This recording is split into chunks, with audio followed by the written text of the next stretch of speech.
Selamat berjumpa kembali dalam layanan audio Sahabat Seperjalanan. Hari ini adalah hari Senin 24 Februari 2025. Tema renungan saat teduh kita dengan judul Wajah Seperti Malaikat. Firman Tuhan terambil dalam Kisah Rasul pasal 6 ayat 8 sampai dengan ayat yang ke-15. Saya bacakan beberapa ayat. Dan Stefanus yang penuh dengan karunia dan kuasa mengadakan mujizat dan tanda-tanda di antara orang banyak. Tetapi tampillah beberapa orang dari jemaat yang disebut dengan jemaat Libertini. Anggota-anggota jemaat itu adalah orang-orang dari Kirene dan dari Alexandria. Bersama dengan beberapa orang Yahudi Kilikia dari Asia, orang itu bersoal jawab dengan Stefanus, tetapi mereka tidak sanggup melawan hikmatnya karena roh yang mendorong dia berbicara. Semua orang yang duduk dalam sidang mahkamah agama itu menatap Stefanus, lalu mereka melihat muka Stefanus sama seperti muka seorang malaikat. Mari kita berdoa. Bapa yang di dalam surga, bahwa ada hal yang tidak disukai oleh orang, yaitu berbuat kejahatan, tapi ada sebagian orang tidak suka tatkala orang berbuat kebenaran. Dalam nama Tuhan Yesus kami berdoa, amin. Shalom sahabat perjalanan yang dikasihi Tuhan, kalau kita berbicara apa yang bisa menyebabkan seseorang itu mengalami sebuah kecelakaan dalam hidup, ada dua hal. Yang pertama adalah tatkala orang berbuat kejahatan bisa mengalami kecelakaan, rasanya 100% setiap kita masing-masing percaya. Tetapi kalau ada statement ada orang yang mendapatkan kecelakaan justru karena berbuat kebenaran, dan itu terjadi kepada Stefanus. Kita lihat di dalam pasal 6 ayat yang ke-8 sampai dengan ke-15, kemudian diikuti dengan pembelaan Stefanus pada pasal ke-7, lalu itu kemudian pada akhirnya Stefanus dirajam. Kita baca secara teliti dan soksama. Dan Stefanus yang penuh dengan karunia dan kuasa mengadakan mujizat-mujizat dan tanda-tanda di antara orang banyak. Tetapi tampillah beberapa orang dari orang Yahudi yang disebut dengan jemaat Libertini. Anggota-anggota jemaat itu adalah orang-orang dari Kirene dan dari Alexandria. Bersama dengan beberapa orang Yahudi dari Kilikia dan dari Asia, orang-orang itu bersoal jawab dengan Stefanus. Tetapi mereka tidak sanggup melawan hikmatnya dan roh yang mendorong dia berbicara. Lalu mereka menghasut beberapa orang untuk mengatakan, kami telah mendengar dia mengucapkan kata-kata hujat terhadap Musa dan Allah.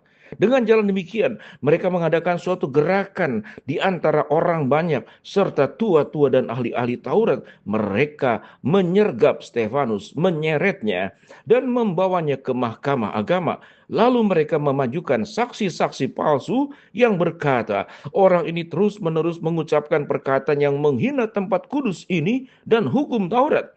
Sebab kami telah mendengar dia mengatakan bahwa Yesus orang Nazaret itu akan merubuhkan tempat ini dan mengubah adat istiadat Yahudi yang diwariskan oleh Musa kepada kita. Semua orang yang duduk dalam sidang mahkamah agama itu menatap Stefanus, lalu mereka melihat muka Stefanus sama seperti muka seorang malaikat. Kembali kepada statement di awal, orang bisa mengalami musibah dan celaka karena berbuat kejahatan, tetapi ada orang yang mengalami musibah dan celaka justru karena berbuat kebenaran, yaitu taat kepada Allah sepenuh-penuhnya.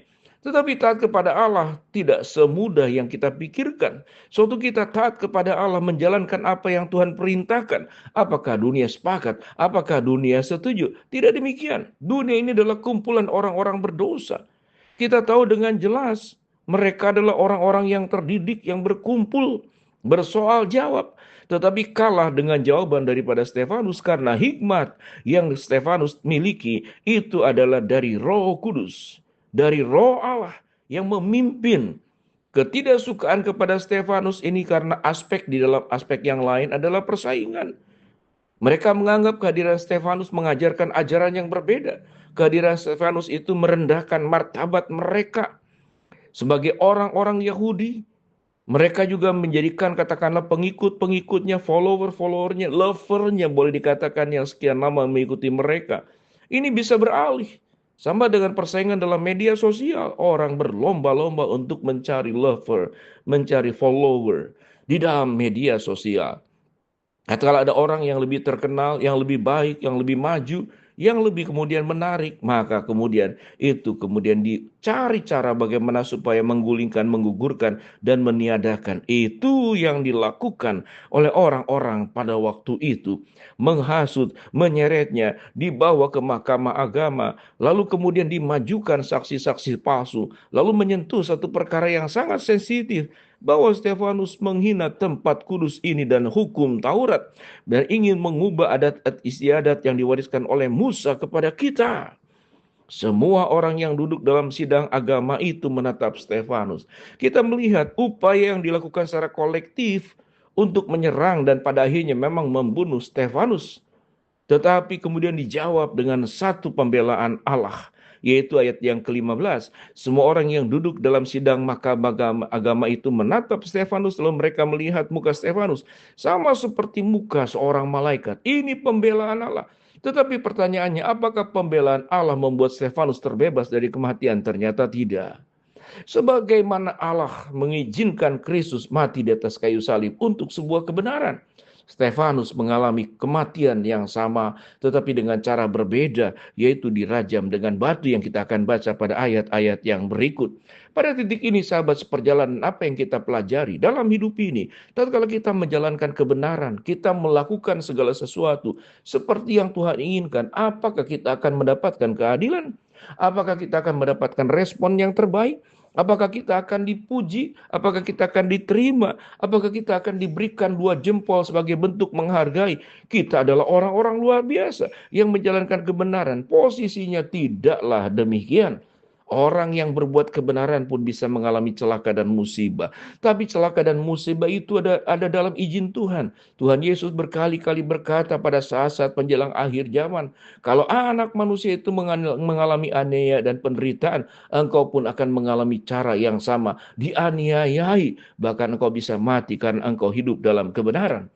Oleh sebab itu, sahabat seperjalanan, kebenaran tidak berbicara tentang amannya kehidupan. Kebenaran tidak berbicara tentang kalau kita mengikut Tuhan dengan baik dan benar, lalu jalan kita lancar, baik, sukses, semua orang akan bisa melakukan, dan berarti terlalu rendah kehidupan kita. Tidak ada salib yang dipikul, tidak ada pengorbanan yang terjadi, tidak ada kesetiaan yang teruji, dan tidak ada sebuah konsistensi yang kita tunjukkan di dalam segala keadaan kita mengikut Tuhan. Pada titik ini, sahabat seperjalanan, bagaimana kita menjadi anak Tuhan?